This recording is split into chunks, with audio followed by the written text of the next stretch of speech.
खेत और खलिहानों की सुनो कहानी, सुनो कहानी। खेत और खलिहानों की सुनो कहानी, सुनो कहानी। किसान वाणी, किसान वाणी, किसान वाणी, किसान वाणी, किसान वाणी, किसान वाणी, किसान वाणी, किसान वाणी। इस कार्यक्रम के प्रायोजक हैं कृषि एवं किसान कल्याण मंत्रालय, भारत सरकार। हर जोखिम से निकल कर फसल आए, सुरक्षित हो जाए। फसल बीमा से हर किसान अब आत्मनिर्भर हो जाए। संकट के समय प्रधानमंत्री फसल बीमा योजना किसानों के लिए वरदान है। अब सूखा पड़े या बाढ़ आ जाए, कोई डर नहीं। अब ओले पड़े या कीट पतंगे फसल खा जाए, कोई फिक्र नहीं, क्योंकि हमने लिया है प्रधानमंत्री फसल बीमा। बुआई से फसल कटाई तक हर जोखिम का दावा, न्यूनतम प्रीमियम पर अधिकतम भुगतान का वादा। योजना से हर साल जुड़ रहे हैं 5 करोड़ से ज्यादा किसान। अब आपकी है बारी। नजदीकी कृषि कार्यालय, सहकारी समिति, बैंक शाखा, अधिकृत बीमा कंपनी या जन सेवा केंद्र में स्वेच्छा से करा सकते हैं पंजीकरण। फसल बीमा पोर्टल या फसल बीमा ऐप द्वारा भी कराया जा सकता है पंजीकरण। प्रधानमंत्री फसल बीमा योजना, आपकी फसलों का संपूर्ण सुरक्षा कवच। कृषि एवं किसान कल्याण मंत्रालय, भारत सरकार। हमारा सभी किसान भाई बहन का साथ छे। आज आपकी बहन वाणी महोदय, तो स्वीकार करो मारी राम राम। भाई बहन नोहणी, अब समय हुई रोज आपसे आज को कृषि संबंधित प्रश्न पूछने को। तो आज को हमारो प्रश्न छे, आधार बीज पर किना रंग को टैग लगायो जाए। नहीं ना प्रश्न को उत्तर तो हम आपको जरूर बतावांगा, मगर हमेशा की तरह कार्यक्रम का अंत में तब तक बने रहो हमारा साथ, न सुनता रहो आपको अपनो कार्यक्रम किसान वाणी। भाई बहनों, आज छे 8 मई न 8 मई का दिन विश्व रेड क्रॉस दिवस का रूप में मनायो जाए। इना दिन लोग रेड क्रॉस कार्यकर्ता न जरूरतमंद लोग न की मदद करने का लेना न उनका योगदान का लेना श्रद्धांजलि दी जाए। 8 मई हेनरी डुनेट की जयंती भी रहे। न ई रेड क्रॉस अंतर्राष्ट्रीय समिति का संस्थापक था। रेड क्रॉस सोसाइटी को उद्देश्य मूल रूप से किसी भी समय न परिस्थिति में मानवीय गतिविधि न प्रेरित करनू, शुरू करनू न प्रोत्साहित करनू रहे। रेड क्रॉस सोसाइटी का द्वारा जी काम न शामिल करियो जाए, उनका मानवीय सिद्धांत और मूल्य का प्रचार का आधार पर 4 भाग में बांटे जाए, जेमा कि आपदा न मुसीबत का समय लोग न की मदद करनू, साथ आपदा की तैयारी न स्वास्थ्य न देखभाल शामिल छे। रेड क्रॉस सोसाइटी 7 सिद्धांत पर काम करज। मानव को हित, निष्पक्षता, तटस्थता, स्वतंत्रता, स्वैच्छिक एकता न सार्वभौमिकता पर आधारित छे। रेड क्रॉस संस्था की पहचान का लेना सफ़ेद पट्टी पर लाल रंग का क्रॉस चिन्ह मान्यता दी गई। आज इनो चिन्ह पूरा संसार में पीड़ित मानवता या यूँ कहा कि पीड़ित मनुष्य की सेवा को प्रतीक बनी गयो। एक साथ दुनिया को पहलो ब्लड बैंक रेड क्रॉस की पहल पर अमेरिका में 1937 में खुलियो थो। न आज दुनिया का अधिकांश ब्लड बैंक न को संचालन रेड क्रॉस न उनकी सहयोगी संस्था न का द्वारा करो जा रहा है। रेड क्रॉस सोसाइटी की स्थापना सन 1919 में करी गई। रेड क्रॉस एक राष्ट्रीय न अंतर्राष्ट्रीय एजेंसी है, जेको उद्देश्य रोगी न की, न घायल न की, न युद्धकालीन बंदी न की देखरेख करनो छे। किसी भी प्रकार की मनुष्य की पीड़ा कम करना की विश्वव्यापी आचरण की गणना रेड क्रॉस क्षेत्र का अंतर्गत मानी जाए।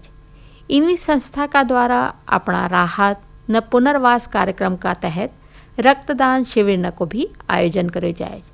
भाई बहनों, युद्ध से प्रभावित लोग न का साथ साथ प्राकृतिक आपदा जैसा कि बाढ़, भूकंप और भी दूसरी घटना न से प्रभावित लोग न दोबारा स्थापित करना में भी रेड क्रॉस को महत्वपूर्ण योगदान छे। दुनिया का 210 देश रेड क्रॉस सोसाइटी से जुड़ेल छे। न संस्था में जी सदस्य रहे वो निस्वार्थ भाव से मानव सेवा का लेना काम करे छे।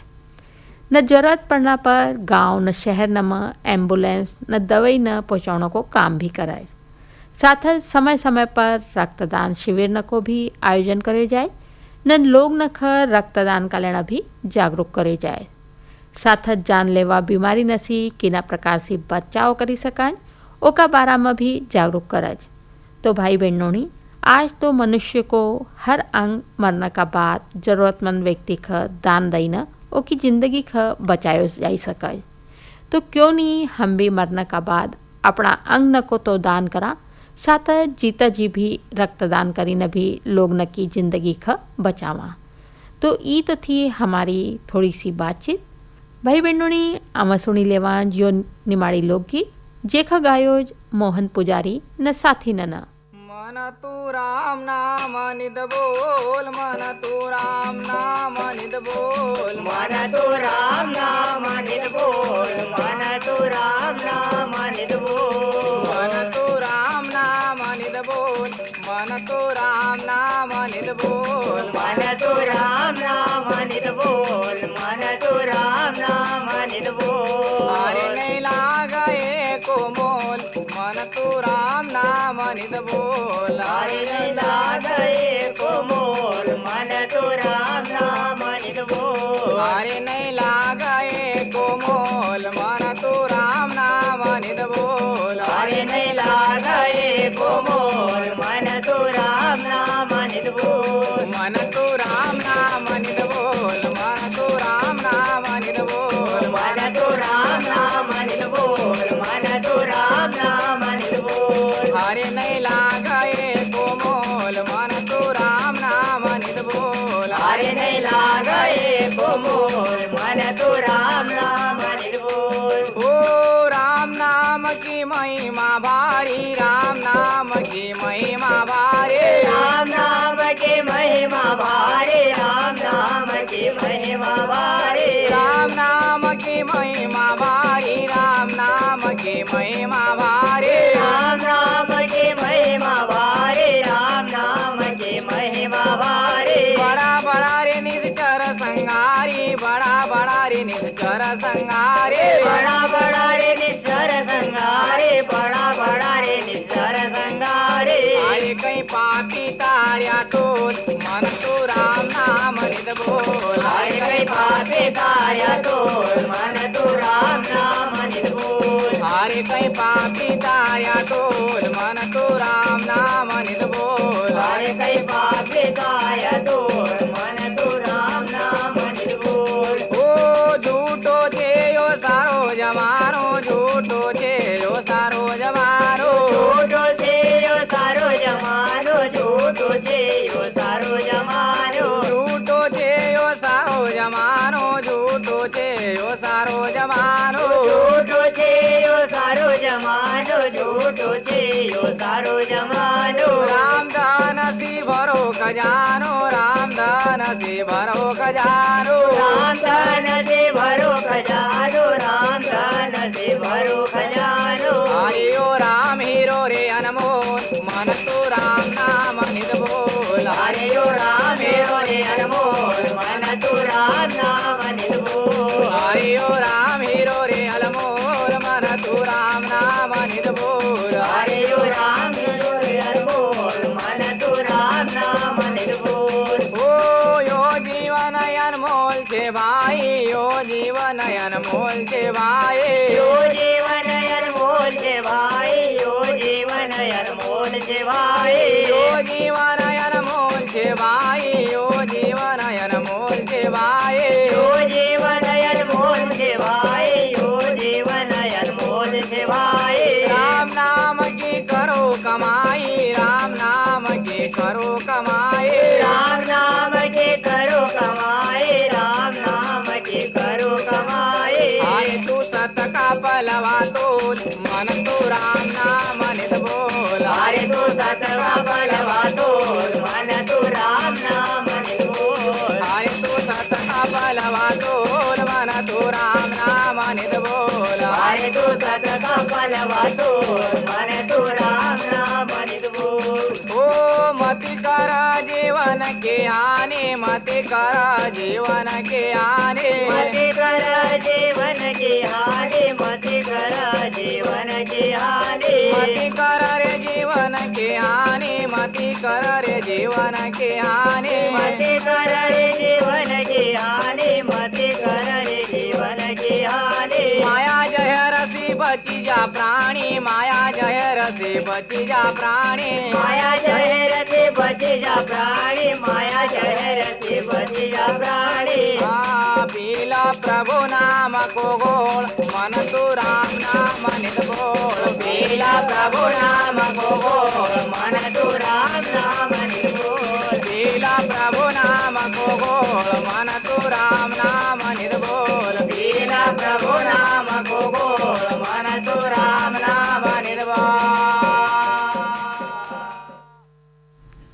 भाई बहनों, हमारा किसान भाई बहुत से उद्यान की फसल न भी ले तो इनाज क्रम पपीता की खेती विषय पर सुनाज ई भेंटवार्ता। जानकारी दहिराज ग्राम अरुद का प्रगतिशील कृषक संजय कुमरावत। कुमरावत जी नमस्कार। नमस्कार मैडम। सबसे पहले तो आप कुमरावत जी हमें बताइए कि आपके पास कितने एकड़ जमीन है? जी मैम, मेरे पास 8.5 एकड़ जमीन है। तो इसमें आप क्या क्या लगाते हैं? इसमें मैं अरबी, प्याज, गेहूं और पपीते की खेती करता हूँ। अच्छा, आप सभी तरह की मतलब खेती करते हैं? हाँ।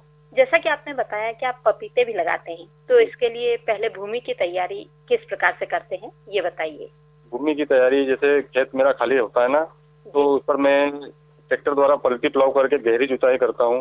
हाँ। उसके बाद उसको फिर कल्टीवेटर से लेवलिंग करके उसमें फिर प्रति एकड़ 5 या 6 ट्रिप गोबर का पका हुआ खाद डालकर फिर उसे रोटावेटर करता हूँ। हाँ। रोटावेटर करने के बाद फिर बेड बनाने की तैयारी करने के बाद उसमें ड्रिप डालकर वो सिंचित करता हूँ और उसके बाद सिंचित करने के 3 या 4 दिन बाद उसमें प्लांटेशन कर देता हूँ। अच्छा, तो जैसे कि पौधे आप कब लगाते हैं? पौधे लगाने का मतलब मुख्य समय तो फरवरी और मार्च, ये 2 महीने जो है ना, हाँ। तो सबसे बेस्ट, सबसे अच्छा समय है पपीते के लगाने के लिए। और जैसे कि पपीते लगाते हैं तो इसमें किन किन किस्मों का आप चुनाव करते हैं और लगाते हैं?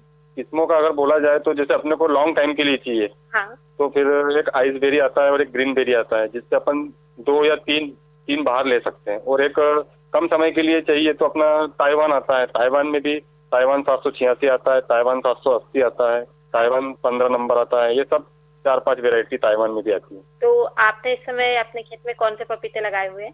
जी, मेरे अभी ताइवान का 15 नंबर लगा हुआ है। हाँ। और अभी खेत खाली पड़ा है मेरा, तो 2 एकड़ में मैं अभी अपना आइसबेरी और लगाने वाला हूँ।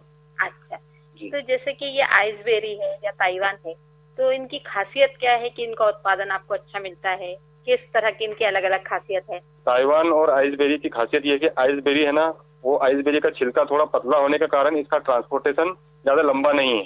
अच्छा। बाकी इसकी मिठास, इसके अंदर जो पके फल को काटने पे जो इसकी खूबसूरती है ना, वो ताइवान में नहीं है।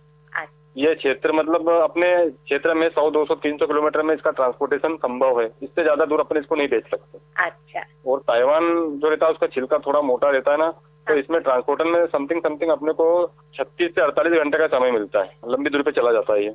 अच्छा, जैसे पौधे आप लगाते हैं तो एक पौधे से दूसरे पौधे के बीच में कितनी दूरी रखते हैं? एक पौधे से दूसरे पौधे की दूरी 5 फीट रहती है। और 1 एकड़ में कितने मतलब आपके पौधे लग जाते हैं? वो अपने गाले के ऊपर डिपेंड करता है। जैसे प्लांट से प्लांट की दूरी 5 फीट है और रोप से रोप की दूरी 6 फीट है, तो समथिंग 1150 प्लांट 1 एकड़ में लगते हैं। और अगर जैसे कोई प्लांट से प्लांट 5 फीट लगाता है और रोप से रोप 8 फीट लगाता है, तो इसमें समथिंग 950 या 1000 के लगभग प्लांट लगते हैं। अच्छा, और जैसे पपीते के जो पौधे लगाते हैं आप जी, तो उसके पौधे आप बाजार से खरीदते हैं या खुद ही नर्सरी तैयार करते हैं? नहीं, ये तो बाहर से खरीदते हैं। जैसे फिलहाल अभी मैंने जो ताइवान का 15 नंबर मंगवाया, ये सोलापुर, उस्मानाबाद, महाराष्ट्र से मंगवाया है। अच्छा। इसके पिछले 2 साल पहले मतलब हर साल नए व्यापारी से माल खरीदते हैं। उससे अपने को एक चीज का मतलब पता चल जाता है कि कौन सा नर्सरी वाला अपने को कैसी वैरायटी दे रहा है, मतलब कोई अपने को किसी प्रकार से धोखा तो नहीं दे रहा है। ये चीज की परख हो जाती है। अच्छा, और जैसे पौधे लगाने के बाद इसमें मतलब किस तरह की सावधानी रखनी पड़ती है और सिंचाई कब देनी चाहिए, इसमें सावधानी, जैसे प्लांट अपन लगाते हैं तो दूसरे जानवरों से इसको बचाना पड़ता है, क्योंकि इसमें पानी चलता है, ड्रिप चलती है, तो उसमें ठंडाई रहती है। तो जैसे बाय द वे जो आवारा कुत्ते घूमते हैं, ये इसे खोद देते हैं, खोदने पर वो प्लांट खत्म हो जाता है। अच्छा। उसके बाद फिर सावधानियों में इसको थोड़ा बड़ा हुआ कि इसको चारों तरफ से अपने बांस के टुकड़े लगाकर उसमें या तो नेट बांध देते, जालीदार नेट, या फिर पुरानी साड़ियां बांध देते। इससे क्या है कि गर्मी के समय में उसके अंदर जो गर्म हवा नहीं जाती ना, वो रुक जाती है और उससे पपीते के फल खराब होने के चांसेस बहुत कम हो जाते हैं। पपीते के पेड़ से कितने समय में फल मतलब प्राप्त होने लग जाते हैं? पपीते पे वैसे तो 3 या 4 महीने का पपीते का पौधा रहता है, तब उसपे मतलब फल चालू हो जाते हैं। लेकिन वो तोड़ने की स्थिति में समथिंग 7.5 या 8 महीने में आते हैं। और एक वर्ष में मतलब कितने बार मतलब बाहर आ जाता है? मतलब वैसे जो 20 महीने में 3 या 4 बाहर आते हैं। ये आइसबेरी पे, ताइवान पे तो मतलब चलता ही रहता है सर्कुलेशन। इससे जैसे नीचे का एक बाहर टूटा कि उसके ऊपर दूसरे फ्लावरिंग होने के बाद दूसरे छोटे छोटे फल लगते ही रहते हैं। अच्छा जी। और जैसे पपीते पे फ्लावरिंग या फूल आने के बाद किस तरह की सावधानी रखनी पड़ती है? जैसे कभी कभी क्या होता है कि फूल झड़ने लगते हैं या फूल तो आते हैं मगर मतलब फल नहीं लगता है, तो उसके लिए क्या सावधानी, क्या उपाय करने पड़ते हैं? जैसे पपीते पे फ्लावरिंग चालू हुई तो उसमें कुछ वाटर सोल्यूबल चलते हैं, जैसे ड्रिप के खाद रहते हैं 52-34 वगैरह, 052-34 NPK रहता है। इससे क्या है, फ्लावर गिरते भी नहीं है और इससे फ्लेशिंग अच्छी होती है, मतलब फ्लावर बढ़ते हैं। और जैसे फ्लावर रहते हैं उस स्थिति में उस पर एक इल्ली का स्प्रे करना पड़ता है, क्योंकि इल्ली का प्रकोप इस पे फ्लावरिंग पे ज्यादा होता है। और जैसे जिस फ्लावर को इल्ली ने काटा कि वो फ्लावर सड़ के गल जाता है, मतलब वो अपना एक फल का नुकसान हो जाता है। इसलिए इस पे इल्ली के स्प्रे और जो जमीन का वाटर सोल्यूबल रहता है, इसका थोड़ा विशेष ध्यान रखना पड़ता है। अच्छा, जैसे कि एक पेड़ जो है वो कितने वर्षों तक फल दे के लिए जा सकते हैं उसके?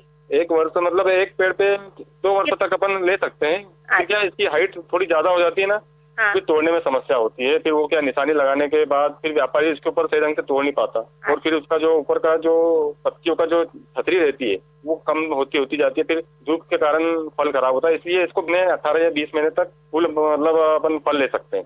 अच्छा, 1.5-2 साल तक ले सकते हैं। जी जी। कुमरावत जी, जैसे कि हर फसल में खाद उर्वरकों की जरूरत पड़ती है, तो पपीते में कौन सी खाद उर्वरक डालने चाहिए और उन्हें कब डालना चाहिए?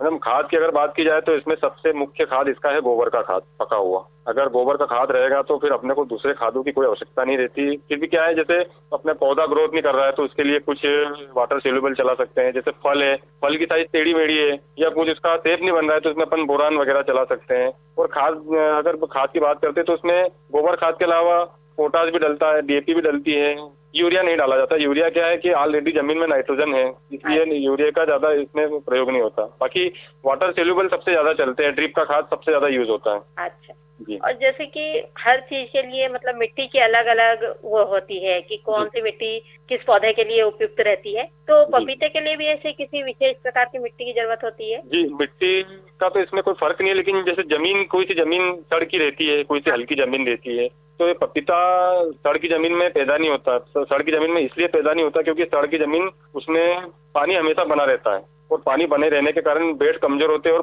जब पपीते के ऊपर फल आता है ना, लगभग एक पपीते के पौधे के ऊपर समथिंग 60 से 80 किलो वजन रहता है, और वजन के कारण वो जड़ें कमजोर रहती है तो वो सड़ की जमीन में गिर जाता है, नुकसान ही होता है।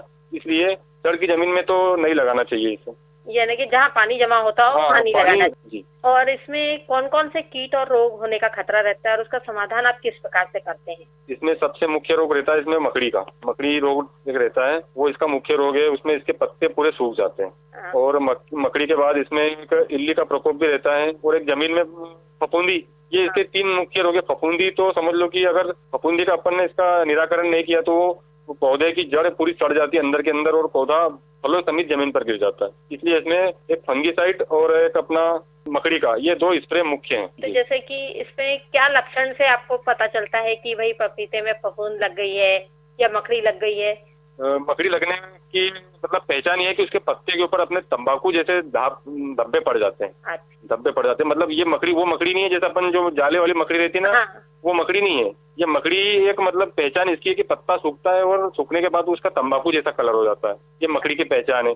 और फंगस की समस्या, जैसे पौधा 3 पौधे हैं, 3 पौधे के बीच में दोनों पौधे अच्छे हैं राइट साइड वाले, और बीच का पौधा उसके मन से सूख रहा है, तो उसमें फंगस की समस्या रहती है। उसकी जड़ को देखो तो उनके जड़ों के मुंह पूरे से सड़ रहे हैं, ये फंगस की पहचाने, इसमें फिर फंगीसाइड का करना पड़ता है। तो उसमें भी लगभग 50% झाड़ बचते हैं फंगस की समस्या में, बाकी नहीं बच पाते, क्योंकि एक बार जहाँ जड़ सड़ने लगी कि पौधा पूरा खत्म हो जाता है, वो रुक नहीं पाता। अच्छा, जैसे फल लगने के बाद उन्हें पक्षियों से या किसी प्रकार का नुकसान ना हो, इसके लिए आप क्या करते हैं? पक्षी तो मैडम पक्का फल खाते हैं। पक्के फल की मतलब कोई वैल्यू नहीं है। पक्का फल ना तो व्यापारी लेता है, वो क्या है जैसे लोकल कोई गांव के व्यापारी है जो अपने दिनचर्या के हिसाब से साइकिल या ठेले पे बेचते हैं, उनके लिए रहता है। इसलिए इसमें पक्षियों का तो कोई ज्यादा महत्व नहीं है। पक्के फल तो वैसे भी व्यापारी लेके नहीं जाता, वो 2 दिन 3 दिन पकता है, उसके मन से नीचे गिर के सड़ जाता है, खत्म हो जाता है। अच्छा जी। जैसे फल लगने के बाद उस पे एक कपड़ा बांधा जाता है, तो वो किस लिए बांधा जाता है? जैसे धूप तेज रहती है ना, तो धूप के कारण वो पपीते के फल के ऊपर एक चटके जैसा लग जाता है, वो थोड़ा पीलापन पड़ जाता है सफेद जैसा। अच्छा। तो ये पपीते धूप के चटके के बचाव से उसको मतलब चारों तरफ कपड़ा बांध दिया जाता है कि वो पपीता मतलब धूप का चटका न खाए। आप फल को पेड़ से कब तोड़ते हैं और उन्हें कहाँ बेचते हैं? पेड़ से फल को तोड़ने की स्थिति कब बनती है, जब पपीता जो फल रहता है ना, उसपे हल्के से पीले पीले पत्ते उतरते हैं। हाँ।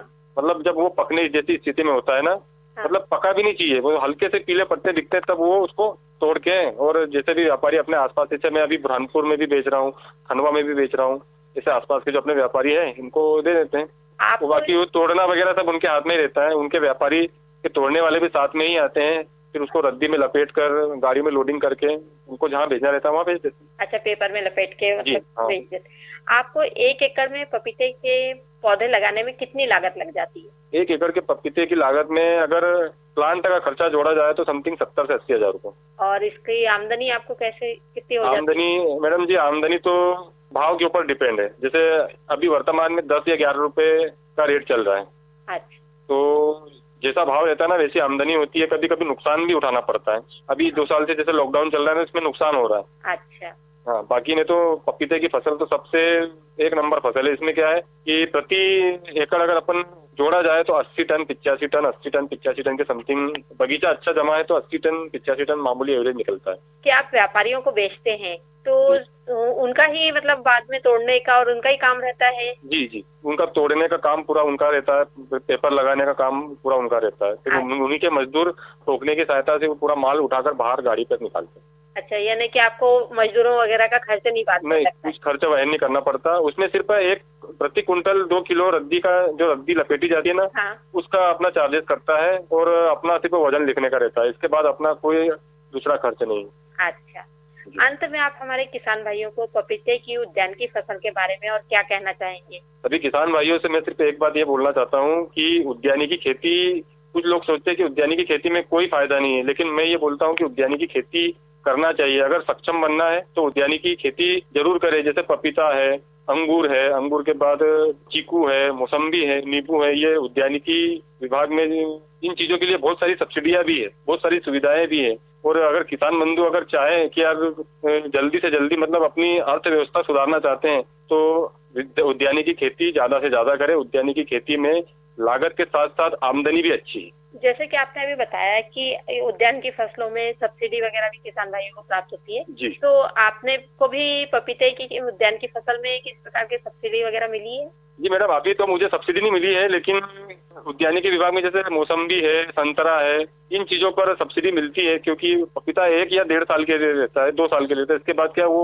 अपन उसको खत्म कर देते हैं। लेकिन संतरा, मौसम्बी ये एक बार जहाँ लगता है तो ये चलते रहता है। इसलिए पपीते के ऊपर सब्सिडी की उतनी कोई खास वो नहीं है। बाकी दूसरे फलों की अपन उद्यानिकी खेती करते हैं तो उसमें मिलता है।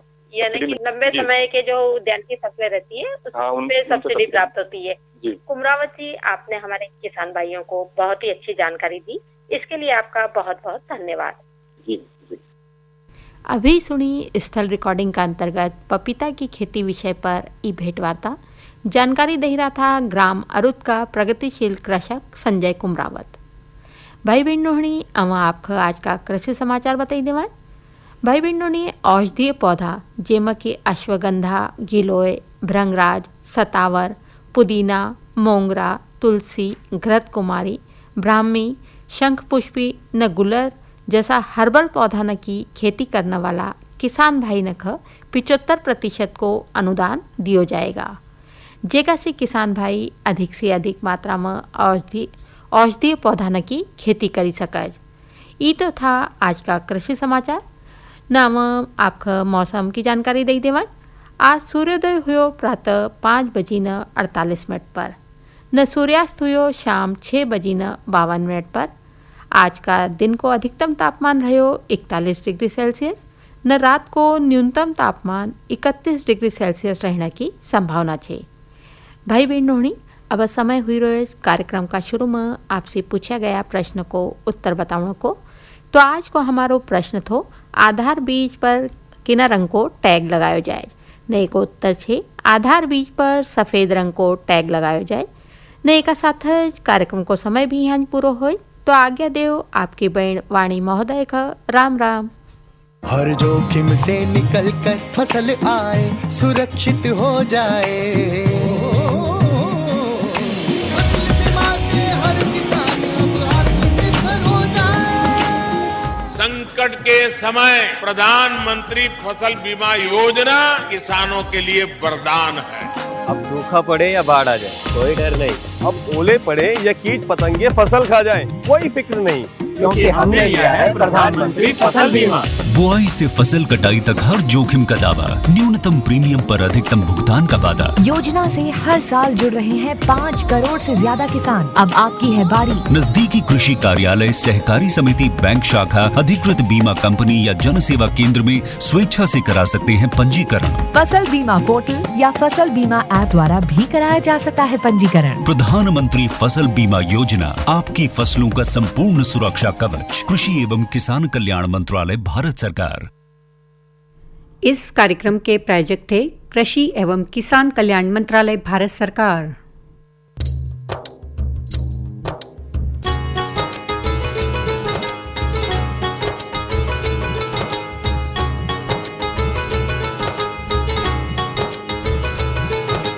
खेत और खलिहानों की सुनो कहानी, सुनो कहानी।